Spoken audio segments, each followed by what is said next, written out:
Like the Starks, the blood of House Bolton runs back to the first men. Singers call those times the Age of Heroes. A mask for a savage world that bred savage men. The Lannisters swindled their enemies. The Storm Kings hammered them, and the Starks cut off their heads. In such company as this, were the Boltons really so indelicate? Unlike some other houses, my ancestors owned the Bolton words, "Our blades are sharp." They passed down not a Valyrian greatsword, but a knife, honed and thin enough to fit between the topmost layer of skin and the tissue below, and peel. For as we all learned as children, a naked man has few secrets, a flayed man none. In those dark days, they say that some of my more willful forebearers would even wear their enemies' skins as cloaks. But no such tokens remain, if they ever existed. Certainly not hanging in some secret room in the Dreadfort, as old wives and fools insist. I suspect my house itself was responsible for spreading such rumors in the first place. Few weapons are as effective as terror, and this was an age of war. House against house, brother against brother. The Iron Men were on the rise, and never far from our shores. We must have seemed ripe for the taking, too busy fighting each other to deal with the raiders as they deserved. Thus the Starks took it upon themselves to unify the North, under them. They drove the pirates out of White Knife and claimed the eastern coast, and married the Marsh King's daughter for the neck. A Stark wrestled for Bear Island and won. Or so they say. Silly stories. Blood and Steel won the North, and the Starks had the most of both. After years of war, my ancestors gave up their barbaric practices and bent the knee to their new kings. Thus House Bolton became what we are today, loyal bannermen and staunch ally to the Starks, and the second greatest house in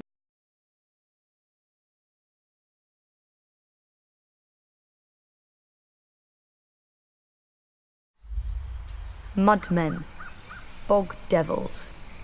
Those are just the most pleasant names our fellow Northerners have for us, the Crannogmen who live in the swamps of the Neck. Because we do not live in castles like them, because we do not farm like them, because we are not tall or rich like them. But through our veins flows the same blood of the first men, and, at times, maybe something more. We still live much as they did, on floating islands in houses of thatch and woven reeds. We fish, hunt, and tell our children of our heroes. The knight of the laughing tree who fought in the year of the false spring. The last Marsh King who challenged the Starks and lost his crown and his daughter. And other stories, older still, since lost to the world. The Neck was not always a swamp. In the Dawn Age, it was as dry and fertile as the rest of the North. But during the war with the First Men, the children of the forest brought down the hammer of waters on the Neck, trying to break Westeros in two. When the waters finally receded, they left the bogs and swamps we know today. Many of the First Men decided to fight on, but my ancestors wisely chose to heed the children's power and advance no farther. They beat their swords into frog spears and fish hooks, and settled a land forever devastated by the folly of war. Unlike the rest of Westeros, we keep no garrisons and raise no soldiers for petty spats with our neighbors. Our land protects its own. An outsider will find in the Neck an endless morass of suckholes, quicksands, and green grass that looks solid to the unwary eye, but turns to water the instant you tread on it. If you're lucky enough to be armored, you'll only drown inside your own steel. If you're not, you get to meet what swims in that water. Serpents and monstrous lizard lions with teeth like daggers and never enough to eat. Don't worry. Only your horse will live long enough to feel their poisons burning through it. If you somehow survive all this, you may find that a well-placed dart can be as deadly as any blade. Not that you'll see us blowing it your way. Since the fall of the last Marsh King, House Reed has ruled the Neck beneath the banner of a black lizard lion on a grey-green field.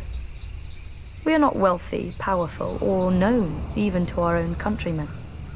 Our home, Greywater Watch, is no castle you've ever seen. And seeing it once does not mean you'll ever find it again. For Greywater Watch moves. Many would-be conquerors have died trying to find us. With war all around and our Stark Lord besieged on all sides, many more will doubtless soon try.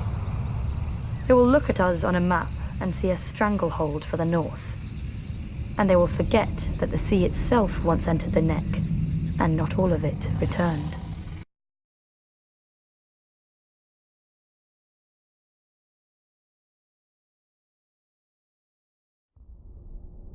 Valyria was not the first to conquer the world. In the dawn of days, the city of Geese opened its gates and poured forth its legions across the continent of Essos. With their lockstep discipline and absolute obedience, they ground entire nations beneath their boots and planted the harpy in every corner of the known world. What they didn't destroy, they chained. Slavery is as old as man, but until the Giscari, it was never an art. The slave lords grew rich and fat as pyramids were raised around them, pleasure houses were filled, and fighting pits were opened. Nobody remembers if the waters around Geese had names before the Empire, but ever since, we know them only as Slaver's Bay and the Gulf of Grief. Of Geese, however, nothing remains but ruins, where end all great civilizations. 5,000 years ago, Valyrian shepherds stumbled on strange eggs, and within a few generations, an upstart Valyrian freehold rose across the sea. 5 times did the Giscari contend with Valyria, and 5 times did they go down in defeat. For the freehold had dragons, and the Empire had none. The best of their legions burned, the others broke. The brick walls of Geese were pulled down, the streets and buildings turned to ash, and the very fields sown with salt, sulfur, and skulls. Yet the Empire was not wholly destroyed. Astapor, Yunkai, and Meereen, once lowly colonies along Slaver's Bay, survived, and even thrived. Valyria had watched the Giscari grow rich and powerful off the backs of conquered peoples, and now the self-styled freehold wanted its turn. While the Dragon Lords brought the world to heel, the slave markets of their former enemy never lacked for flesh. Lamenting the lost empire, the descendants of old Geese grew rich and fat. The doom fell on Valyria, and the Dothraki rose to pillage most of the continent at will. But gold-laden Astapor, Yunkai, and Meereen continue as they have for thousands of years, untouched. For even the Horse Lords understand what the Giscari taught Valyria so long ago. What good are slaves without slavers?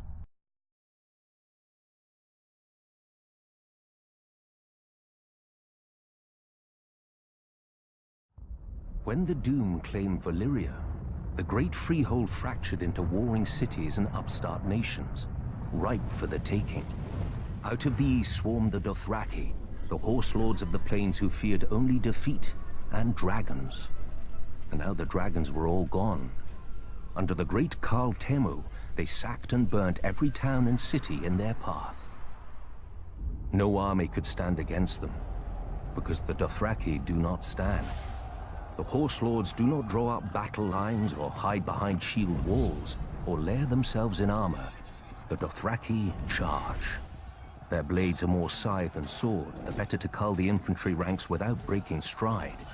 Even their archers fire from horseback so that advancing or retreating, the arrows never cease. To the Dothraki, a man who does not ride is no man at all, without honor or pride. When the city of Quohor realized Karl Temu was coming, they strengthened their walls, doubled their own guards, and hired 2 full companies of sellswords. The Dothraki were used to glorified farmers with spears. Quohor would show them a proper army, with mounted and armored cavalry to match the Horde's own. As an afterthought, the city leaders sent an envoy to Astapor to buy Unsullied.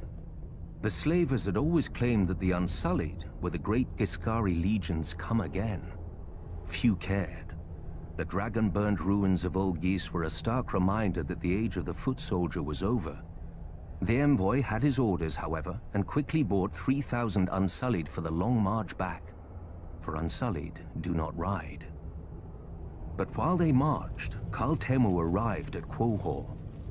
I can imagine how pleased the Karl was to finally face a challenge. By the end of the battle, crows and wolves feasted on what remained of Quohor's heavy horse.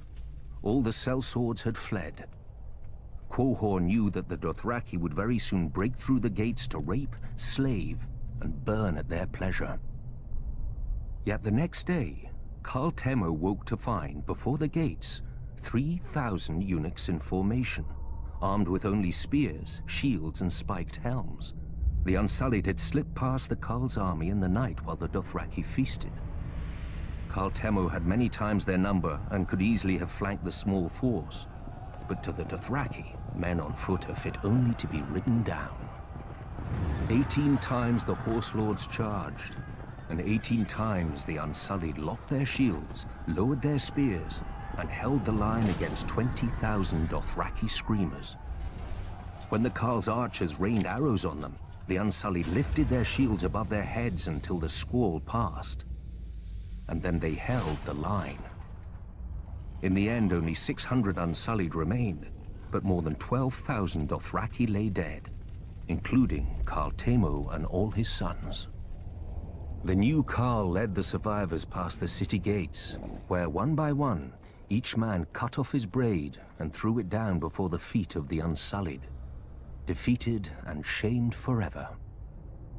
Since that day, the Unsullied fill the ranks of cities and households wealthy enough, or desperate enough. Sellswords fight for gold, knights for glory, and Dothraki for blood. To a man, the Unsullied fight only to obey. With the right master over them, imagine how the forces of chaos would break against their shields. The conquerors, the madmen, the usurpers.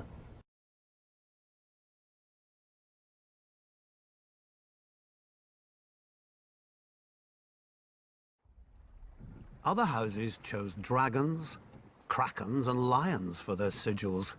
We Tullys took the trout, that most terrifying of fish, especially when it leaps out of the water.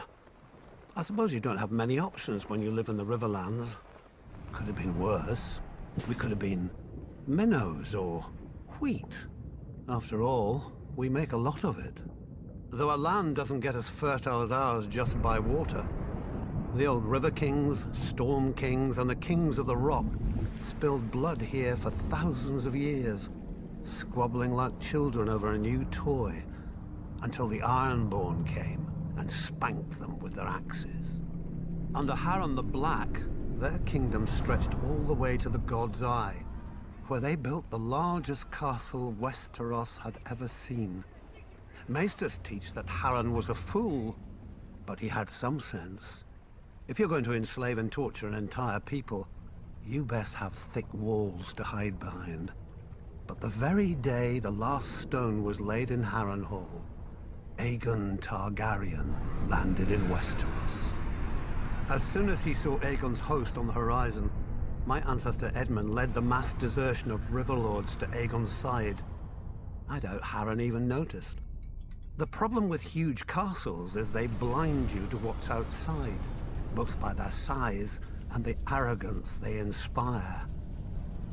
Not that the Ironborn ever lacked for that. They take pride in their ignorance of every trapping of civilization, though any baker could have told them that fire turns stone walls into an oven. And so Harren the Black finally lived up to his name, and the Riverlord swept the Ironborn back to the sea.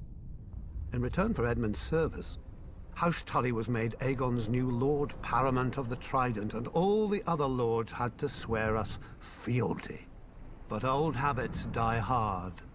The Riverlands are and always have been the middle child of Westeros, caught up in every fart from one lord at another.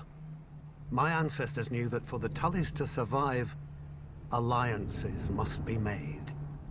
Our trout has swum up so many rivers over the centuries and leapt onto so many plates that it's a wonder half the realm's sigils don't have fins by now.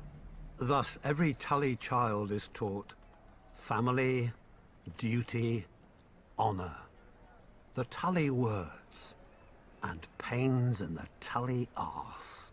When I returned from the War of the Ninepenny Kings, people called me Sir Brendan. But my older brother Hoster called me Engaged. A great match with a very rich house, to be sure. But I just fought and killed a great deal of men and had no desire to be told when and whom to marry.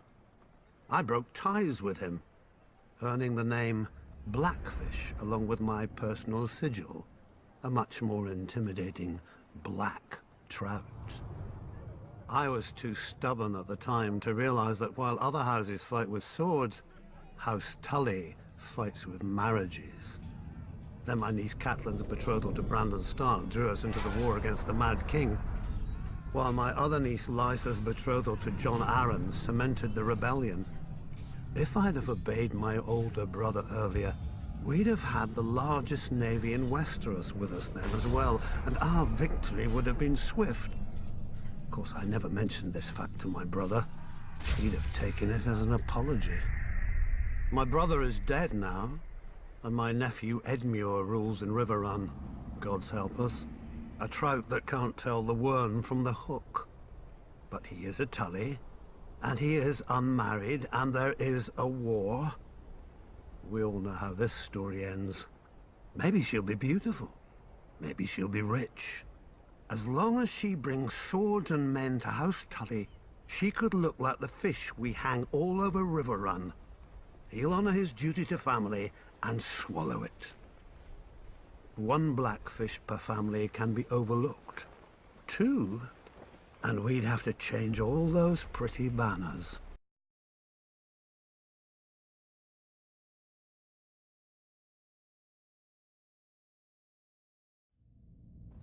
Mine. That's what the Red Keep is. The small folk say its color comes from the blood Aegon spilled to win his crown. Fools. Blood doesn't soak into stone, no matter how hard I try. Aegon built his castle of red rock to remind people of the fires he'd roasted his enemies in. So whenever King's Landing looked up, they'd see the price of defiance. He knew the first rule of kings. Only fear keeps men in line.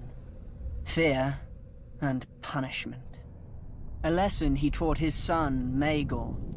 When the builders finally finished the Red Keep, Maegor executed them all to keep its secrets safe. Rumor has it, miles of hidden passageways run behind the walls and under the floors. One day I'll have to find them. Traitors and women work in shadows. A king has no need for secrecy. Now, people name Maegor the Cruel, but I doubt any dared in his day. His strength was all too rare in the degenerate Targaryen blood. The simpering Baelor the Blessed created the Maiden Vault to imprison his own sisters and save himself from carnal thoughts. Disgusting. Though, I admit a Prince Vault could be amusing when Tommen bores me. My favorite place in the Red Keep? There's so many. The Traitor's Walk, where I mount the heads of my enemies. It's a shame flesh rots so slowly. I've almost run out of spikes. The dungeons are also quite nice once you get past the first 2 levels. A stable for common criminals and private cells for useful highborns. How boring, I know. But then you come to the black cells. No windows, no torches, just darkness, and whatever you hear in there with you. Here we keep the greatest traitors, until the king is ready for them. And with these, I often like to take my time. But I've heard rumors of an even lower, hidden level, Maegor's favorite. Once a man was taken here, he never saw the sun again, nor heard a human voice, nor breathed a breath free of agonizing pain. Varys must know the way, but that overgrown girl pretends not to. Maybe he fears I'll make him a victim. Maybe I will. Then again, torture chambers are just so private. Better to punish your enemies where everyone can see and remember. Like that Targaryen who forced his nephew to watch as he fed the boy's traitor mother to a dragon. Oh, what I could do with a dragon. Even Ares, fool as he was, knew to burn men alive with an audience, to spread the terror far and wide across his kingdoms. Of course, I know my favorite place now. When I sit on the Iron Throne, high in the Red Keep, all of Westeros scuttles below me, like insects, waiting for my heel to land.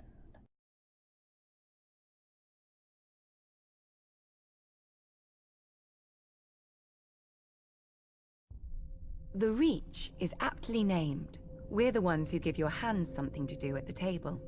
As the most fertile region of the Seven Kingdoms, we grow the lion's share of the grains and fruit that feed this country. Especially now, since the rebels have burned down the other fields. Thankfully, House Tyrell is here to do its duty to the crown and keep the capital from starvation. Yet, as with all gardens, weeds grow in the Reach too, though few name them as such. Singers fill our heads with chivalry and courtly love, fluff to make boys fight and girls swoon. Oh, the songs are good enough for a pleasure barge down the Manda. They give pleasure to the common people and harmony to the realm. But if the rise of House Tyrell proves anything, it's that virtue and honor have their place. And if you're not careful, that place is the grave. Unlike the Lannisters, Starks, and Arryns, we were never kings in our own right. House Gardener ruled the Reach since the Dawn Age, and we were their stewards. While they warred to enrich their already rich domain, we managed their castle of Highgarden. But then Aegon Targaryen landed with his dragons. Nobody knows why the Gardener King took the field against him. Anyone could see that a man who grows flowers should beware a man who grows fire-breathing monsters. But maybe it wasn't wholly his idea. Maybe someone whispered in his ear about all the face he'd lose with the other 6 kings if he stayed home. The rest is history. The last Gardener King lost his face, along with his body, and his steward Harlan Tyrell promptly yielded Highgarden to Aegon. My grandmother swears that Harlan was like most of our men and grew up banging steel together too loudly for a thought to penetrate. But luckily, his wife had better sense. Whatever the case, in return for Harlan's show of sense, Aegon proclaimed House Tyrell the Lords of the Reach and Wardens of the South, passing over all the other houses with better claims. House Hightower, who were kings before the Andals came, their seat is the oldest city in Westeros. They call it Old Town. Wealthy, proud, and solitary, there have been Hightowers who wouldn't come down from their great lighthouse for decades. Its name, fittingly, is the Hightower. House Florent, who had actual blood ties to the Gardeners. They whinge about their ancient rights to Highgarden every once in a while, and now that their daughter is married to Stannis Baratheon, about their rights to all of Westeros too. Apparently, putting a fox on your banners doesn't impart a fox's wiles. House Tarly, who still gives the Reach the best soldiers it has. If Aegon had named them as his lords, the Reach would have become the greatest military camp in the world, until it starved to death. The price for conscripting all the farmers. Yet Aegon chose us. Centuries later, when his descendant Aerys faced rebellion, the Reach stayed loyal. Mostly.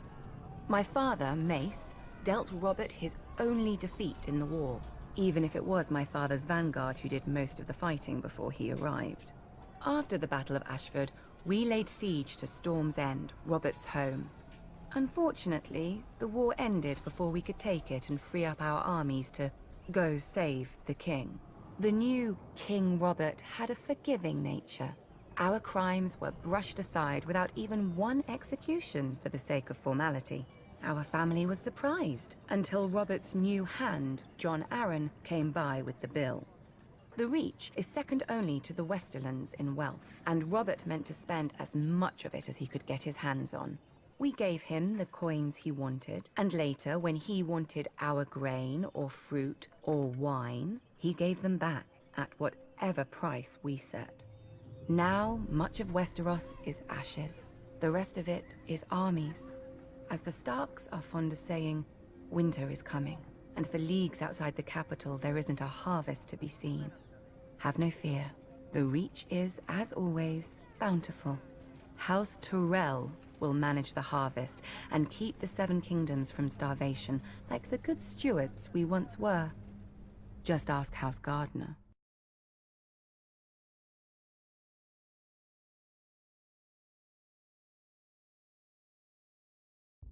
Some houses rise to power through strength, others through wealth.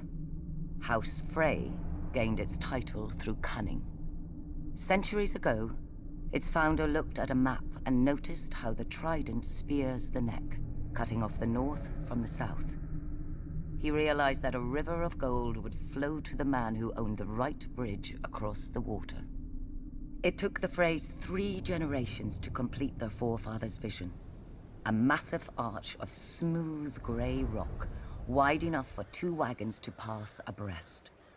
When they were done, they built high curtain walls, deep moats, and heavy gates to protect the approaches, and put up squat, ugly, formidable keeps on either bank. The Twins, commanding both road and river with arrow slits, murder holes, and portcullises. The Twins ensure that no one crosses without begging the Freys' leave and paying the Freys' toll. The plan worked. The family grew rich and powerful, exacting gold from lords, merchants, and poor farmers. A good thing too, given the number of Freys the bridge has to support. The current lord, Walder Frey, has seen over 90 name days and sired near as many children, true-born or otherwise. A shameful thing in any other lord, but Walder Frey possesses no shame. A dangerous thing for any other lord, but Walder Frey has no concern for heirs or fear of their impatience. Perhaps Lord Frey thinks to outlast them all. Given the infighting he encourages among them, perhaps he will. Whatever the case, House Frey does nothing so well as survive. When the Ironborn conquered and razed the Riverlands, the Freys hid in their castle. When Aegon and House Tully swept the Ironborn back to the islands, the Freys hid in their castle. When my ancestor demanded their allegiance as Aegon's new Lord Paramount of the Trident, the Freys bent the knee from their castle. Perhaps then we should not have been surprised when my father, Lord Hoster Tully, called his banners against the Mad King, and Lord Walder didn't answer. The Baratheons, Starks, Arryns, and Tullys, some of the oldest and greatest houses of Westeros, fought and bled for the cause of justice, while House Frey hid in its castle and waited. No doubt if Rhaegar had won at the Trident, Lord Walder would have given him safe passage into the north, to destroy the rest of my husband's northern army for a fair price. But Rhaegar fell, and lo and behold, the Frey army appeared to render aid to our already victorious forces. Many sniggered that Lord Walder had been waiting for his army to come of age, having fielded it out of his own breeches. My own father named him the late Lord Frey, to the other lords' amusement. A slight that pricks Lord Walder to this day. In many ways, however, Lord Walder was wise. We had no guarantee of victory, and had he fought with us from the outset and we failed, he would have lost the bridge his family was so proud of. More pride than honor. Those should be the words of House Frey. Yet part of me wonders if Lord Walder waited not out of fear, but hope. That we would be destroyed, leaving him to assume my family's place as Lord Paramount of the Trident. To buy the respect they've always wanted, but refused to earn. No. Not even Lord Walder could be so disloyal.